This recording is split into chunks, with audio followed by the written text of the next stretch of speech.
Oke, bismillahirrahmanirrahim. Assalamualaikum warahmatullahi wabarakatuh. Selamat siang teman-teman sekalian. Nama saya Denny Arsah dengan NIM 240401221300061 yang akan menjelaskan mengenai radiologi, mata kuliah radiologi, yaitu pada PPT 14 sampai dengan PPT 25. Izin untuk share screen terlebih dahulu.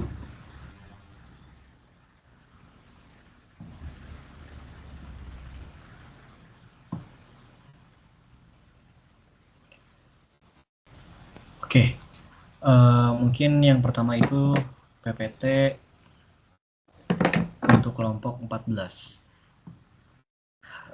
Di sini yaitu tentang radiografi.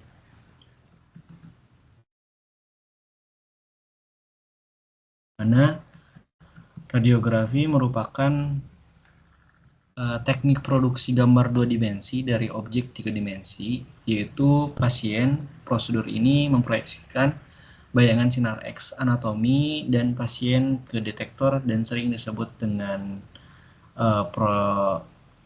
radiografi proyeksi.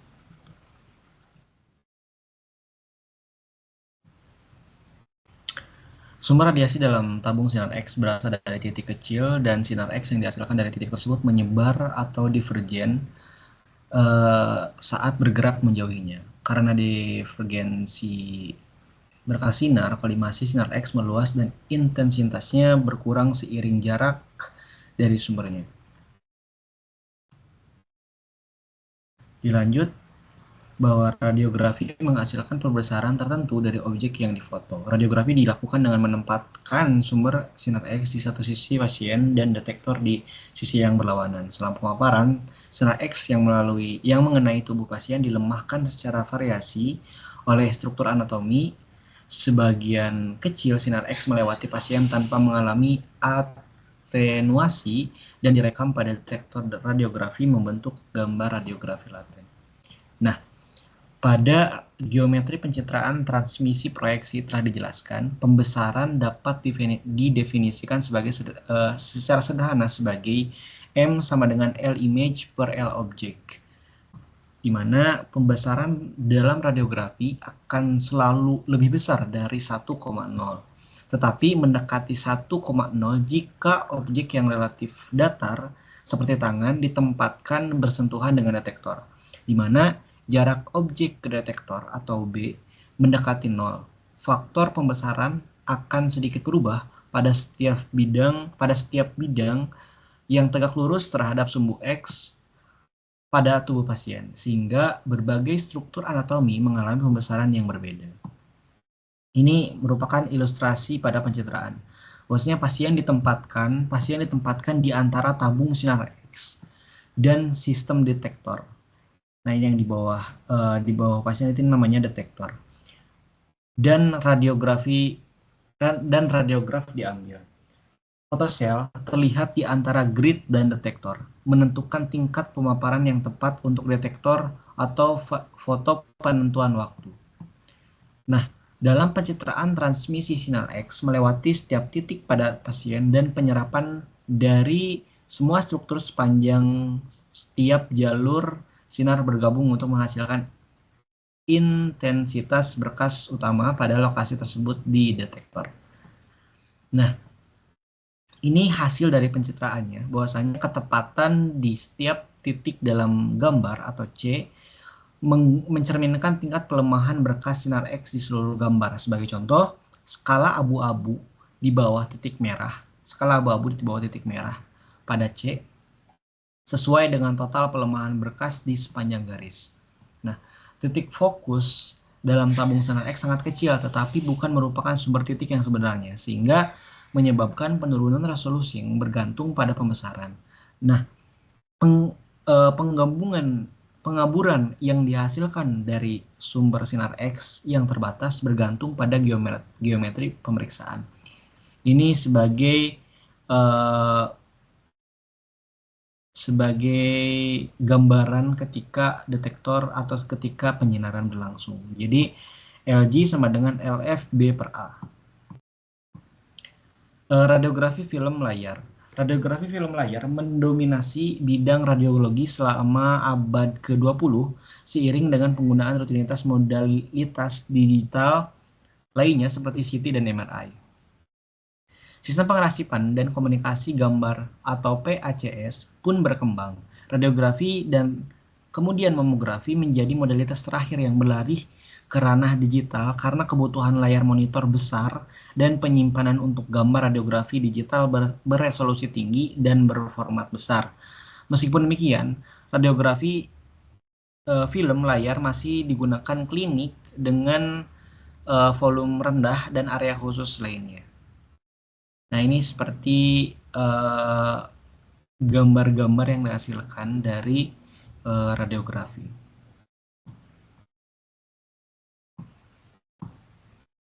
Nah, layar itu sendiri merupakan jadi layar dalam radiografi film layar digunakan untuk meningkatkan efisiensi penyerapan sinar X dengan mengubah foton sinar X menjadi cahaya tampak yang kemudian menampakkan film. Layar ini dibuat dari bahan berpendar atau skintilator yang disusun dalam kaset bersama film. Kontak yang rapat antara layar dan film penting untuk mencegah penyebaran cahaya yang dapat menggamburkan gambar. Layar layar penguat yang lebih tebal menyerap lebih banyak sinar X, tetapi menghasilkan penyebaran cahaya yang lebih besar, sehingga mengurangi resolusi spasial. Sistem resolusi tinggi biasanya hanya menggunakan satu layar dan satu emulsi film yang mengoptimalkan kualitas gambar. Nah, untuk film sendiri, film radiografi terdiri dari dasar plastik tipis yang dilapisi emulsi sensitif cahaya berisi kristal halida perak 95% AgBr dan 15% AgL dalam gelatin larut air. Kristal ini dirancang dalam bentuk T untuk memperbesar luas permukaan dan efisiensi tangkapan cahaya sekaligus mengurangi kebutuhan perak. Cacat pada struktur kristal akibat AGS menghasilkan sensitivity spike, titik yang memungkinkan pembentukan gambar laten. Saat terkena cahaya, ion Ag+ dalam kristal direduksi menjadi perak metalik, membentuk pusat gambar laten yang stabil jika intensitas cahaya cukup tinggi.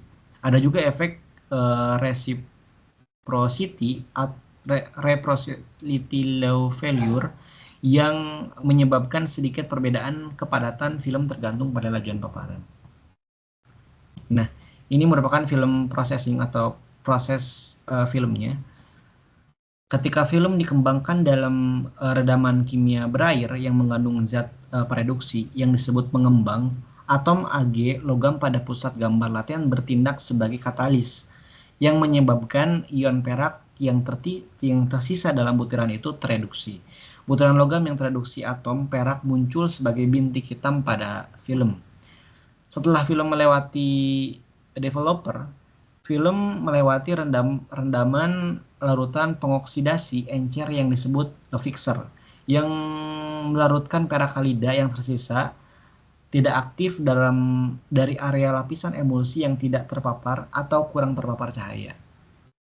Nah, film ini kemudian dibilas dengan air untuk menghilangkan sisa pengembangan dan fiksator dan dikeringkan. Dengan cara ini, cahaya tampak yang mengenai emulsi film bekerja secara lokal untuk menyebabkan film penggelapan.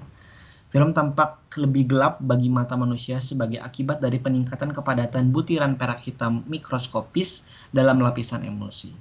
Nah, ini merupakan kurva karakteristiknya.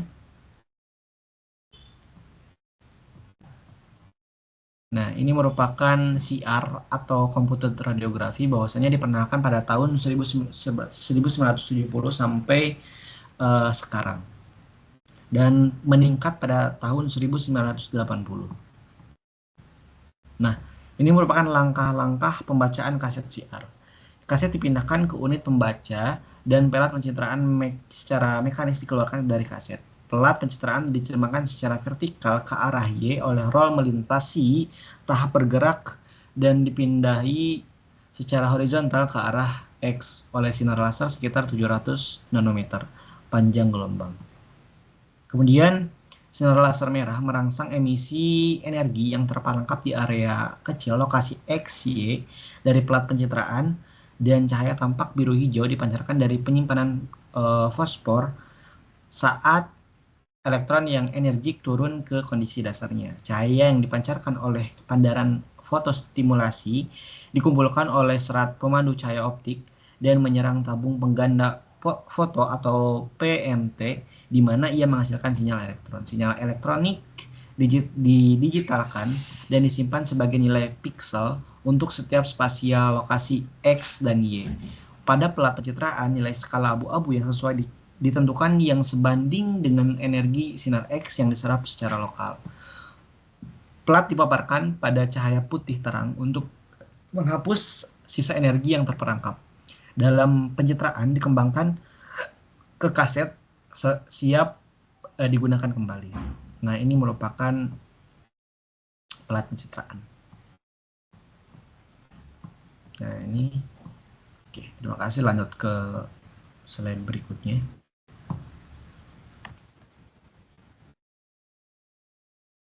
Oke. Pada 7.4 dan 7.6 tentang radiografi juga, kita membahas mengenai perangkat berpasangan muatan dan pelengkap detektor semikonduktor oksida logam. Oke, detektor perangkat Charge Coupled Device atau CCD berfungsi membentuk gambar dari cahaya tampak yang digunakan dalam kamera televisi kelas komersial dan dalam aplikasi ilmiah seperti astronomi. Chip CCD terbuat dari kristal silikon yang bersifat fotosensitif. CCD terbuat dari silikon dan memiliki kotak-kotak kecil yang disebut deksel yang menangkap cahaya. Ketika cahaya mengenai CCD, cahaya tersebut menghasilkan muatan listrik di setiap deksel, di mana cahaya yang lebih terang menghasilkan lebih banyak muatan. Setelah gambar ditangkap, muatan-muatan ini dipindahkan melintasi chip. Muatan-muatan ini kemudian dibaca baris demi baris sehingga menghasilkan gambar digital. Proses ini menghasilkan penangkapan dan transfer informasi cahaya dengan akurat, membuat CCD sangat berguna dalam aplikasi pencitraan seperti astronomi dan kamera. Nah, ini sebagai praktik pada CCD yang menggunakan CCD. Jadi CCD-nya itu diletakkan di bawah sebagai detektornya, sebagai detektor couple atau double untuk pencitraan seperti itu.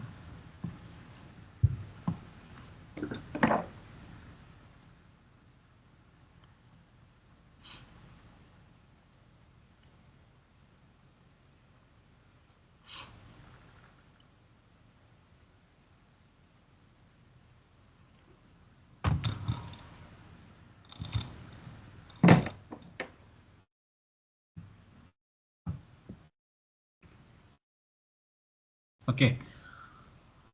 Kualitas gambar dalam radiografi dipengaruhi oleh resolusi spasial, kontras, dan tingkat noise.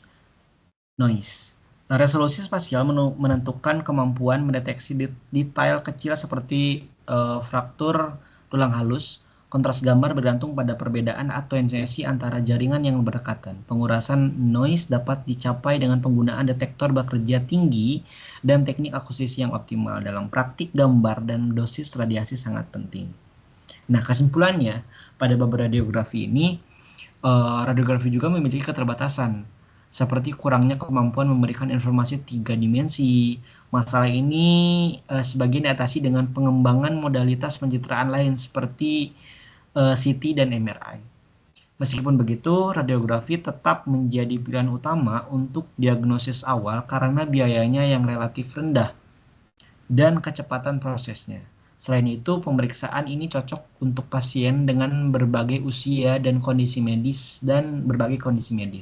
Secara keseluruhan, radiografi memainkan peran penting dalam pencitraan medis modern.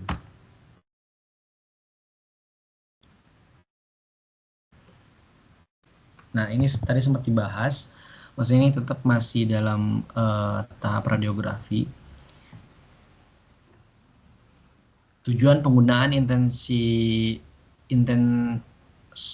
intensif viewing screen.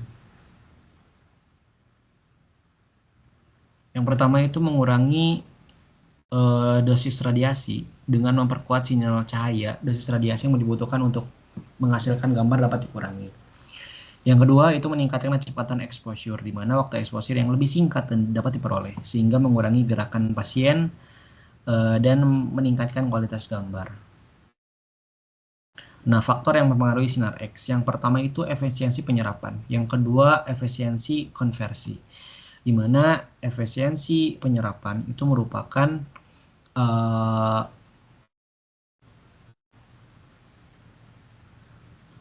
dipengaruhi oleh quantum detection efficiency atau QDE. Istilah efisiensi deteksi kuantum digunakan untuk mendeskripsikan seberapa baik detektor sinar X menangkap berkas foton sinar X yang terjadi, namun karena matriks ini tidak mempertimbangkan fluoresensi sinar X, efisiensi penyerapan energi mungkin merupakan metrik yang lebih baik. Terus yang kedua itu ketebalan layar. Lapisan fosfor yang lebih tebal dan padat menyerap lebih banyak berkas sinar X yang datang. Namun peningkatan ketebalan layar harus diimbangi dengan peningkatan keburaman dan hilangnya resolusi spasial mengakibatkan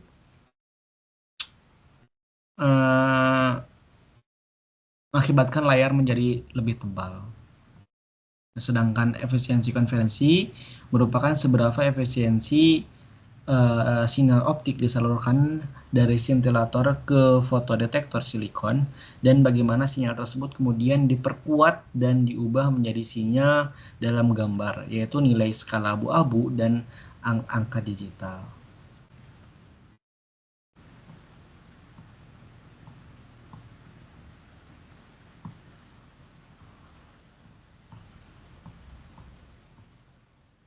Nah, pengantar radiografi digital. Radiografi digital dan radiografi tradisional. Pada radiografi film layar tradisional, film audio atau optical density berfungsi sebagai indikator pencahayaan. Detektor CR atau computed radiografi dan DR digital radiografi memiliki rentang exposure yang luas yang memungkinkan konsistensi skala abu-abu pada gambar. Radiografi digital memiliki potensi untuk peningkatan dosis lebih tinggi karena gambar overexposure sering terlihat lebih baik. Ini merupakan indeks paparan exposure index EI.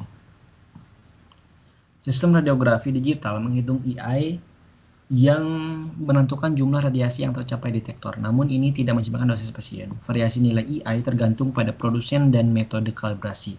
Standar internasional IEC 62424-1 mengatur perhitungan EI dan DI deviation index, di mana DI memberikan umpan balik kepada teknolog tentang apakah exposure sesuai atau perlu disesuaikan. Indeks deviasi. DI digunakan untuk mengukur apakah exposure yang tepat telah tercapai, di mana nilai 0 menunjukkan exposure ideal dengan indikator exposure DI sama dengan 0. Exposure ideal DI lebih besar daripada 0, overexposure DI lebih kecil daripada 0. Underexposure. Rentang DI yang diizinkan biasanya antara -1 sampai dengan +1. DI sama dengan 10 log 10. Radiografi energi ganda. Teknik ini merupakan teknik yang digunakan untuk mengurangi noise anatomis dengan memisahkan komponen tulang dan jaringan lunak melalui penggambilan gambar pada energi sinar X yang berbeda. Ini kemungkinan citra dengan informasi yang lebih jelas untuk didiagnosis. Dua tingkat energi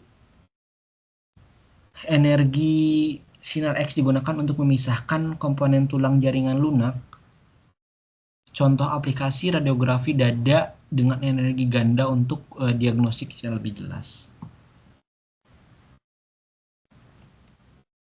Ya, masuk ke bab 8, di mana di bab 8 ini atau mamografi adalah teknik radiografi khusus yang digunakan untuk mendeteksi kelainan pada payudara, termasuk kanker. Sistem ini menggunakan energi sinar X rendah untuk meningkatkan kontras antara jaringan payudara yang berbeda. Detektor digital telah menggantikan film layar tradisional, memungkinkan hasil gambar dengan resolusi tinggi dan analisis yang lebih canggih. Kompresi payudara selama pemeriksaan bertujuan untuk mengurangi hamburan sinar X dan peningkatan kualitas gambar. Teknik ini juga membantu mengurangi dosis radiasi yang diterima pasien. Mamografi memiliki dua jenis utama, yaitu mamografi screening dan diagnostik. Screening dilakukan untuk mendeteksi kanker payudara pada wanita tanpa gejala, sedangkan diagnostik ditunjukkan untuk pasien dengan keluhan tertentu. Digital breast tomosynthesis atau DBT adalah perkembangan terbaru yang menghasilkan gambar tomografi dengan lapisan-lapisan payudara.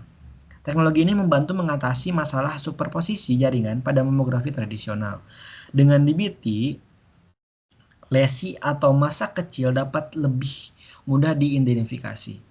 Prosedur mamografi memerlukan kontrol kualitas yang lebih ketat untuk memastikan kinerja sistem. Parameter yang sering diperiksa meliputi densitas optik, resolusi, dan keberlanjutan dosis radiasi. Standar internasional seperti yang diterapkan oleh MKSA di AS mengatur kualitas peralatan dan pelatihan teknisi. Program pemeriksaan rutin pada populasi wanita telah dibuktikan mengurangi angka kematian akibat kanker payudara. Penuntutan ini melalui mamografi memungkinkan pengobatan yang lebih efektif. Salah satu kelemahan mamografi adalah potensi apa ya?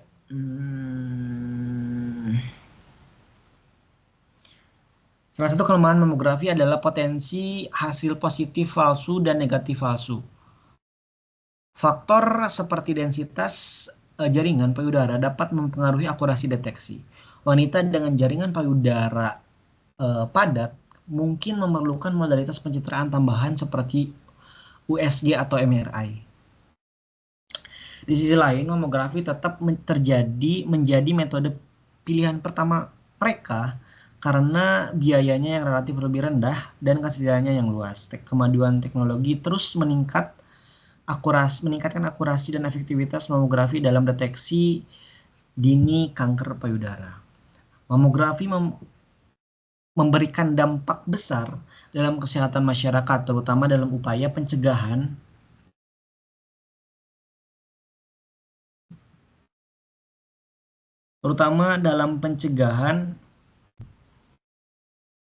dan deteksi dini. Namun penting bagi pasien untuk memahami manfaat dan resiko pemeriksaan ini.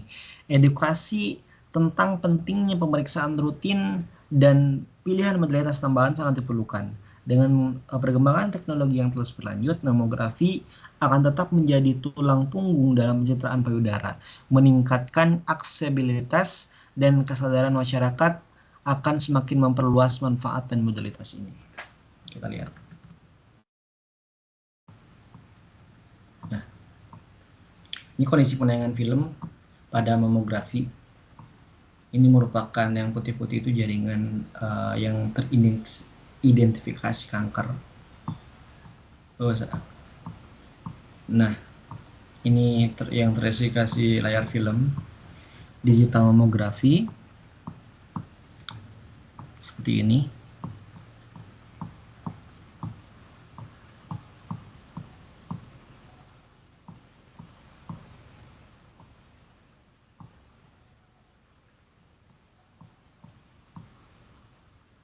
Nah, faktor yang mempengaruhi dosis payudara.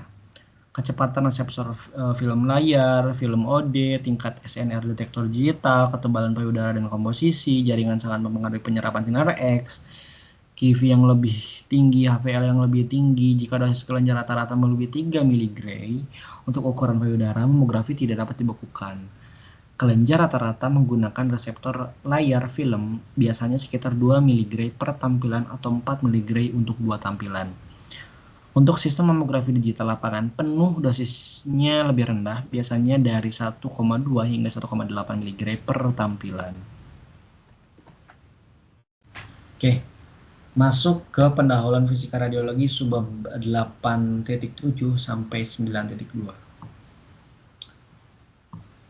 Tadi sempat dibahas ya tentang klasifikasi mamografi, bahwasanya klasifikasi mamografi itu ada screening, diagnostik, dan khusus. Perbedaannya bahwasanya screening itu wanita tanpa gejala, mamografi itu udah ada gejala yang mencurigakan, sedangkan khusus itu digunakan untuk kondisi tertentu seperti riwayat kanker payudara, implantasi, dan pengobatan. Nah, standar teknis mamografi itu ada resolusi gambar, memastikan detail kecil dapat terlihat dengan jelas, kontras atau perbedaan antara jaringan normal dan abnormal terlihat jelas, atau dosis radiasi merupakan minimalisasi paparan radiasi kepada pasien, kualitas gambar memecahkan artefak yang mengganggu interpretasi pasien, interpretasi gambar. Nah, ini peralatan radiografi, ada 3, ada analog, ada digital, ada 3D. Terus masuk ke pengenalan Phantom, akreditasi mamografi. Nah, ini komponen utama Phantom akreditasi. Bahwasanya Phantom jaringan memiliki berbagai kepadatan jaringan untuk menstimulasikan jaringan payudara manusia. Mikrokalkulasi itu sistem atau simulasi mikrokalkulasi yang dapat dideteksi oleh sistem mamografi. Fibroglandular itu menstimulasi struktur jaringan payudara seperti kelenjar dan jaringan ikat. Nah, kita masuk ke bab 9, yaitu fluoroskopi. Fluoroskopi adalah teknik pencitraan yang menggunakan sinar X untuk menghasilkan gambar real time dari bagian dalam tubuh. Teknologi ini penting dalam berbagai prosedur medis, membantu dokter untuk melihat struktur dan fungsi organ secara langsung. Nah, pengenalan fluoroskopi. Prinsip kerjanya. Prinsip kerja fluoroskopi menggunakan sinar X untuk menghasilkan gambar real time dari bagian dalam tubuh. Sinar X melewati tubuh dan mendeteksi oleh image intensifier yang mengubahnya menjadi sinyal cahaya. Aplikasi medis.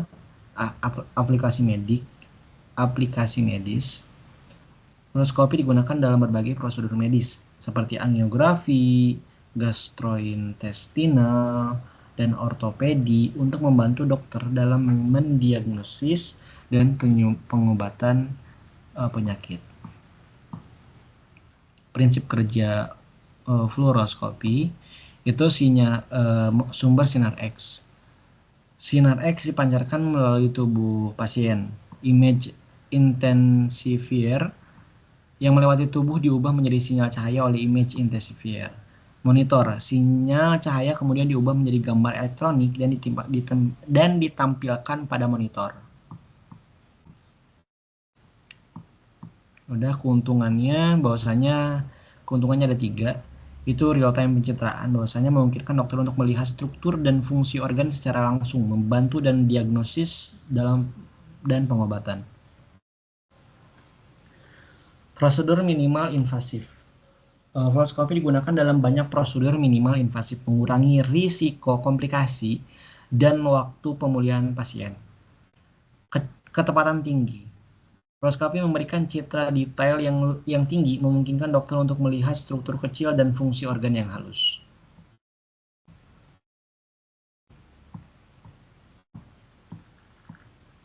Nah, kolimator, presentasi hasil cindera, masuk ke sistem detektor fluoroskopi dan mode operasi. Sebagai pengantar, bahwasanya fluoroskopi digunakan dalam berbagai jenis prosedur pencitraan. Fluoroskopi dapat digunakan untuk membantu dokter secara visual selama prosedur berlangsung, atau untuk membantu mendiagnosis kondisi kesehatan.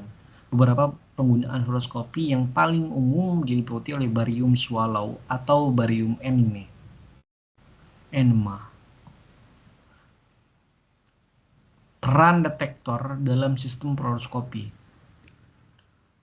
Mengurangi dosis sinar X, meningkatkan resolusi dan detail gambar. Mengubah sinar X menjadi gambar, real-time imaging, mendukung teknik pemrosesan gambar. Komponen layar masukan. Terus sistem optik elektron. Sinar X diubah menjadi cahaya yang kemudian mengeluarkan elektron dari gambar masukan ke dalam volume evakuasi 2. Elektron dipercepat oleh medan listrik besar yang diciptakan oleh tegangan tinggi antara anoda dan katoda. Elektroda perantara membentuk medan listrik memfokuskan energi dengan benar di lapisi keluaran, di mana elektron energi menyerang fosfor keluaran dan menyebabkan pecahan capak.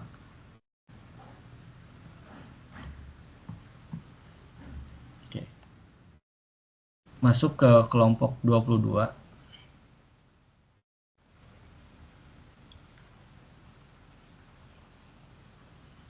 Bahwasanya fluoroskopi sering digunakan untuk evaluasi fungsional organ seperti pergerakan kerongkongan atau kontraksi jantung. Modalitas ini juga dibantu dalam operasi untuk membantu memandu alat atau perangkat ke lokasi target. Dalam beberapa kasus, prosedur fluoroskopi dapat berlangsung beberapa jam, sehingga manajemen dosis radiasi menjadi prioritas utama. Dokumentasi dosis melalui sistem DICOM, dose struktur report mempermudah pelacakan paparan radiasi pasien. Penggunaan perlindungan radiasi seperti apron timbal juga wajib untuk operator dan pasien. Tantangan utama pada fluoroskopi. Tantangan utama dalam fluoroskopi adalah mengurangi dosis radiasi tanpa mengorbankan kualitas gambar. Penelitian terus berkembang untuk menemukan teknologi baru yang lebih efisien dalam pengelolaan radiasi dalam pengelolaan radiasi. Sistem fluoroskopi hybrid yang menggabungkan CT atau MRI mulai digunakan untuk meningkatkan akurasi diagnostik. Dengan kemajuan teknologi fluoroskopi tetap menjadi modalitas penting dalam kedokteran intervensional. Keselamatan pasien dan operator harus selalu menjadi perhatian utama dalam setiap prosedur fluoroskopi. Masuk ke CT atau Computed Tomography. Oke. CT adalah teknik pencitraan yang menghasilkan gambar tomografi menggunakan kombinasi sinar X dan komputer untuk rekonstruksi gambar. Pemindai CT modern menggunakan teknologi spiral dan multi-slice untuk memperoleh data lebih cepat dan akurat. Data proyeksi transmisi dikumpulkan dari berbagai sudut tubuh, kemudian diolah menjadi gambar irisan menggunakan algoritma proyeksi balik terfilter. Teknologi ini memungkinkan representasi 3 dimensi anatomi tanpa superposisi struktur lain. CT sering digunakan dalam diagnostik trauma, kanker, dan penyakit kardiovaskular. Algoritma rekonstruksi iteratif semakin sering digunakan karena dapat mengurangi noise dan meningkatkan kualitas gambar dengan dosis lebih rendah. Mode akuisisi energi ganda juga memungkinkan analisis material spesifik seperti kalsium dan iodin. Teknologi ini berguna dalam pencitraan jantung dan angiografi CT untuk memvisualisasi arteri koroner. Dengan penambahan kontras bariodium, CT dapat mengevaluasi fungsi organ selain anatomi. Meski begitu, penggunaan bahan kontras memerlukan perhatian terhadap resiko reaksi alergi atau nefropati. Kualitas gambar CT dipengaruhi oleh faktor seperti resolusi fasial, kontras, dan noise. Teknologi CT modern menawarkan resolusi isotropik yang memungkinkan rekonstruksi gambar dalam berbagai orientasi tanpa kehilangan detail. Parameter akuisisi seperti tegangan tabung, arus, dan waktu exposure harus disesuaikan untuk setiap pasien guna meminimalkan dosis radiasi. Penggunaan kernel konvolusi membantu mempertajam gambar Tetapi pengaturan yang salah dapat menyebabkan artefak-artefak seperti strike sering terjadi akibat logam atau perbedaan densitas ekstrim dalam tubuh pasien. Keunggulan CT adalah kecepatan akuisisi gambar dan kemampuan visualisasi struktural kompleks. Namun biaya yang relatif tinggi dan paparan radiasi menjadi tantangan dalam penggunaannya dengan teknologi terus berkembang. CT tetap menjadi alat diagnostik utama dalam kedokteran modern. Manfaatan algoritma canggih dan modern pencitraan baru terus meningkat nilai klinis modalitas ini. Pengembangan lebih lanjut bertujuan untuk memberikan hasil yang lebih akurat dan resiko yang lebih rendah bagi pasien. Nah, tadi kan membahas rekonstruksinya. Ini udah membahas rekonstruksinya. Masuk ke penjelasan yang terakhir, yaitu dosimetri, sinar X, dan pencitraan proyeksi dan tomografi terkomputasi.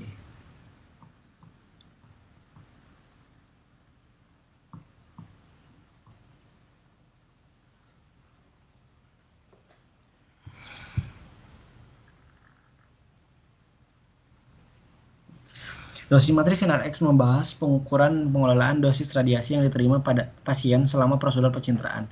Dalam radiografi dan fluoroskopi, dosis kulit masuk atau skin dose menjadi parameter utama untuk mengurangi paparan. Jarak antara sumber radiasi dan kulit pasien mempengaruhi distribusi dosis, sehingga penyesuaian geometri sangat penting. Teknik Monte Carlo digunakan untuk simulasi distribusi dosis dalam tubuh manusia. Dosis efektif dihitung untuk memperkirakan risiko radiasi terhadap seluruh tubuh. Pengurang dosis organ dilakukan untuk memahami dampak radiasi pada organ tertentu selama prosedur pencitraan. Teknik ini berguna untuk mengevaluasi paparan kumulatif pada pasien yang menjalani prosedur berulang. Sistem pencitraan modern memiliki fitur pencatatan dosis yang membantu dalam pelaporan dan analisis risiko. Tingkat referensi diagnostik atau diagnostic reference level digunakan untuk membandingkan dosis akurat dengan nilai standar yang didefinisikan. Hal ini memastikan bahwa dosis yang diberikan tetap dalam batas yang aman. Nah, pada bab ini juga menyoroti pentingnya keseimbangan antara manfaat diagnostik dan risiko paparan. Dengan kemajuan teknologi, sistem pencitraan kini dapat memberikan dosis lebih rendah tanpa mengorbankan akurasi. Namun, pengawasan terhadap penggunaan alat pencitraan harus dilakukan untuk mencegah penyalahgunaan. Kolaborasi antara fisikawan medis, dokter, dan teknisi sangat penting untuk memastikan keselamatan pasien. Dengan pendekatan yang tepat, dosimetri sinar X dapat terus mendukung perkembangan pencitraan medis yang efektif.